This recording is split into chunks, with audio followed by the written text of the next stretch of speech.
Today's Saturday, March 21st, and this is news from the Frunk.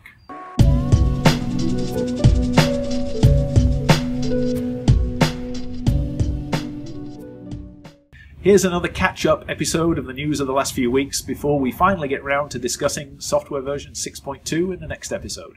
It's been an ongoing battle of Tesla trying to sell cars in the different states in the US. The laws vary from state to state. At one point, I think it was about 35 states that had allowed Tesla to sell cars. Now, there's been a lot of fighting from the dealers. Tesla, unlike all the other car manufacturers, only sells its cars directly. It doesn't use the dealer network, and there's been a lot of pushback. Well, there have been a couple of victories recently. In New Jersey, after originally being allowed to sell cars and then being banned from selling cars, the law has just been changed, so Tesla can now sell there. And in Georgia, Tesla has won the right to have 5 stores in the state. But at the same time, we've got pushback. There's a bill being debated in West Virginia where they're trying to block sales of Tesla.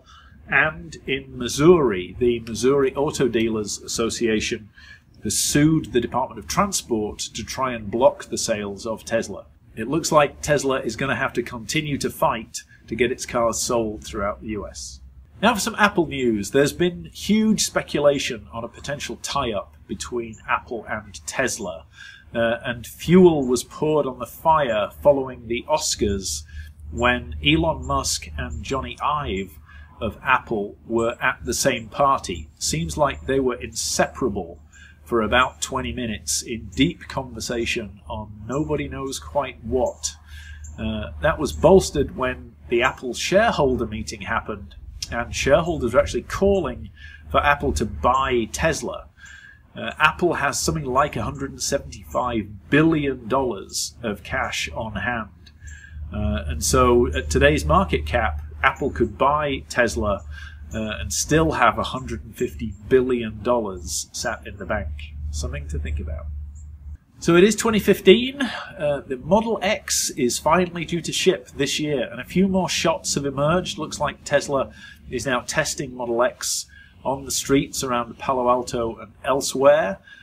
Nothing looks to have changed on the outside, although Elon does keep saying at every press conference that there are lots of things that we have never seen before. So can't wait to see when Model X is finally released. Now a few updates on the Gigafactory.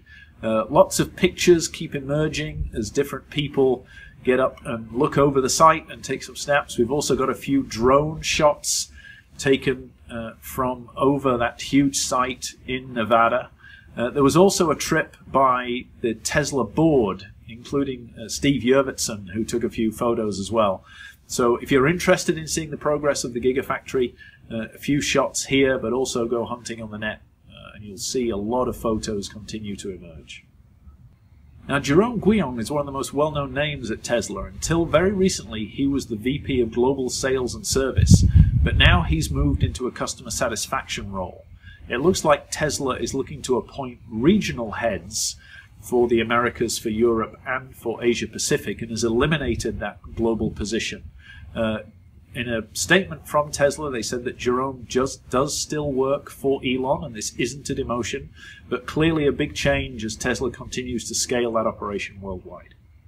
And last, but definitely not least, unless you've been living under a rock for the last few weeks, you will know that the Apple Watch is due to ship on April 24th. Well, Alex Labs have developed an Apple Watch Tesla interface. They've taken the REST API that has been used by various developers to create various versions of the app and have ported it to the Apple Watch. It looks absolutely amazing. I hope that there is going to be an official version from Tesla themselves. So far they've been completely quiet about it. But in the meantime, it looks like the Alex Labs version is pretty good. Alright, that's it for this episode. More news from the Frunk coming soon.